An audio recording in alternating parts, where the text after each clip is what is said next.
संतों को आया गुस्सा।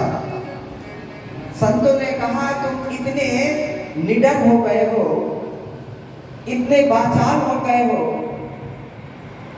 और इतने तुम जो है उच्छृंखित हो गए हो, तुम पर किसी का शासन नहीं रहा। तुम सोचते हो कि द्वारकाधीश हमारे दादा है तो हम चाहे कुछ भी करें। श्राप दे दिया, जाओ इनके पेट से न बेटा होगी न बेटा बेटी, कौन होगा? मूसा।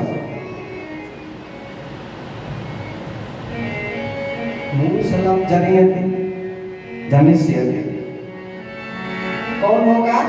मूसल पैदा होगा। अब इतना समझा हुआ तो बालकों के तो होश हो गए। मूसा अब बेचारे गुमसुम, आगे कुछ नहीं बोले और गए। वसुदेव जी से जाकर बोलने लगे। वसुदेव जी ने कहा क्यों रो रहे? कैसा लगा? वसुदेव जी ने कहा तुमने बहुत गलत किया पुत्र, ऐसा नहीं करना चाहिए। संतों की बात कभी झूठ नहीं होते। अब पेट में जो कपड़ा लपेटा था उस कपड़े को खोला, उसके अंदर से मूसल पड़ा। सो समुद्र लहराने लगा। अब इस समस्या का समाधान कैसे हो? भगवान से नहीं बताया गया, छुपा दिया। इसलिए तीसरे स्कंद में जो कहा ना, गृहस्थी की धर्मेशु कहा नहीं, अभी मैंने आपको बताया था। कौन कह रहा है? कपिल भगवान अपनी माँ से बता रहे हैं देवहूति को कि गृहस्थ आदमी बहुत खूब धर्मेशु है। अब भगवान के वंश में ही चल रहा है, भगवान से बात छिपाई गई। न वसुदेव ने बाप ने बताया, न बच्चों ने बताया। तो क्या बात पूरी नहीं होगी? अरे बता देते तो समाधान निकल जाता। अब ये बात परीक्षित को अच्छी लगी क्योंकि उनकी बिरादरी की बात अच्छा नहीं लगा। ये संतों ने अच्छा नहीं किया, बच्चों ने कर दिया तो कोई बात नहीं की। सुखदेव जी ने कहा कोई कैसे नहीं, पड़ोसी के बच्चे को कुछ हो जाए तो पड़ोस वाले को अच्छा लगता है, उसको पीट दे कोई तो कोई बात नहीं, मेरे को पीटे तो गलती तो गलती है। गलती दो तरह की नहीं है, गलती तो एक ही तरह की होती है। इसमें नाराज क्यों हो रहे हो? अब तो श्राप हो गया, अब लेकिन इससे निपटा कैसे जाए? अब आदमी बुद्धि लगा सकता है, कितनी लगा सकता है? जितनी है। अब आपस में चर्चा हुई कि इसको रेत से रेत के समुद्र में फेंक दो, न रहेगी बांस, न रहेगा बांस, न बजेगी बांस। संतों के श्राप को मिटा दो। पहले तो एक ही मूसल था, अब इन्होंने और उसको बढ़ा दिया। अकल जब खराब होती तो ऐसे ही होता है। अब उसमें रेत लगाया और रेत लगा के उसको छोटे छोटे कणों में, धूल के कणों में बदल कर समुद्र में फेंक दिया और जो अंत में घिसते घिसते बचा उसको भी फेंक दिया। उसको मछली निकल गई और जो लोहे का चूरा था वो एरका घास के रूप में जम गए। ये भगवान की प्रेरणा है। तो भगवान की प्रेरणा, भगवान ने श्राप क्यों दिलाया? 125 वर्ष से पूरे हो गए। देवता जब आकर भगवान से कहा कि प्रभु आपका अवतार काल पूरा हो गया, पृथ्वी का भार आपने उतार दिया, अब अपने धाम के लिए प्रस्थान करें। भगवान ने कहा अभी नहीं। क्यों? अभी बकाया है। कौन? बोले अभी मेरा ये जो है यदुवंश जिंदा है, मेरे रहते रहते इसका नाश होना जरूरी है।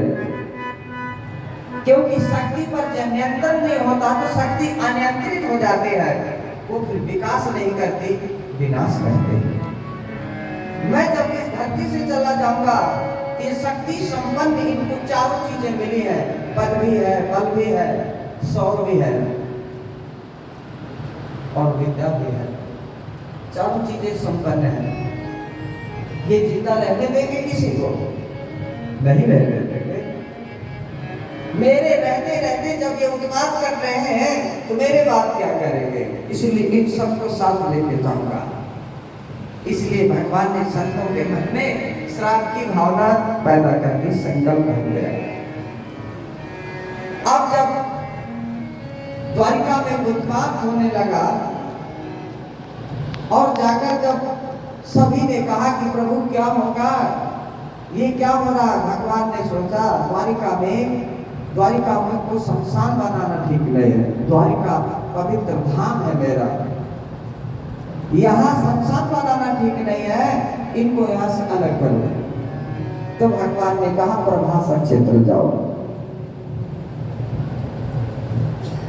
चंद्रमा को श्राप लगा था तो श्राप मिटा था, प्रभास क्षेत्र जाओ, वहां दान करो, तप करो, जप करो, प्रयाश्चित करो, भगवान कृपा करें तुम्हारे इस दुख का नाश हो। यही कहा जा सकता है। ये तो नहीं कहेंगे दुख बढ़ जाए तुम बढ़ जाओ। भगवान ने सभी यदुवंशियों को भेज दिया, केवल माताएं बची द्वारिका में और कोई नहीं बचा। जब बच्चे से लेकर सबको भगवान ने द्वारिका से बाहर किया, सब प्रभास क्षेत्र में गए और वहां जो होना बस। बोले भक्त वत्सल भगवान की जय। इसके पश्चात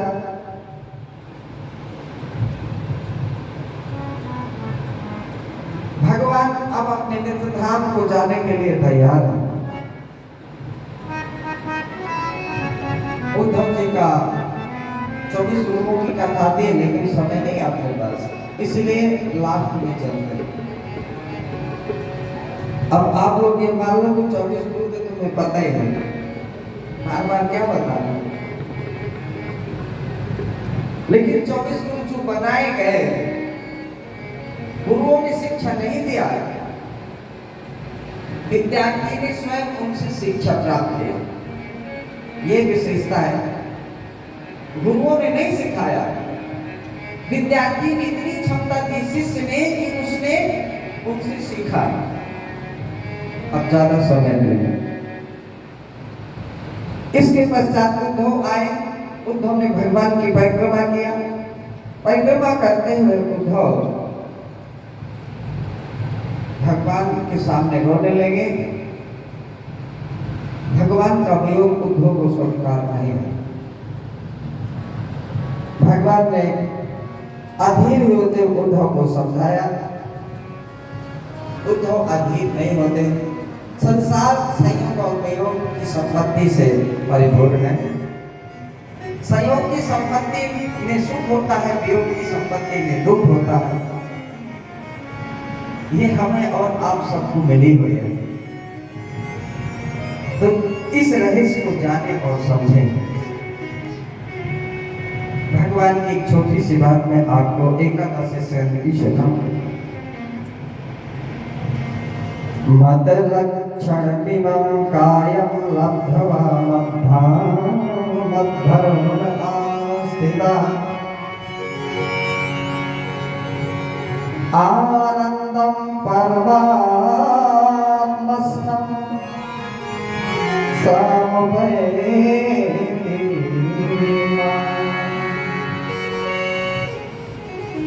अब ये भगवान की बात सुने जो उद्धव से भगवान ने कहा। मत लक्षणम, इस मत लक्षणम के दो अर्थ हैं। एक अर्थ तो ये है कि मनुष्य की देह परमात्मा ने हमें दिया। मनुष्य की देह परमात्मा ने हमें देकर यूं ही नहीं भेजा। किस लिए भेजा? मत स्वरूपम लक्ष्यते एवं, आप अपने स्वरूप को जाने और पहचाने। तो कैसे जाने और पहचाने? आपने तो बाबा जी बोल दिया जानो और पहचानो, कैसे पहचाने? तो भगवान कहते हमने तुम्हें जो ये घर प्रदान किया है ये ऐसे नहीं दिया,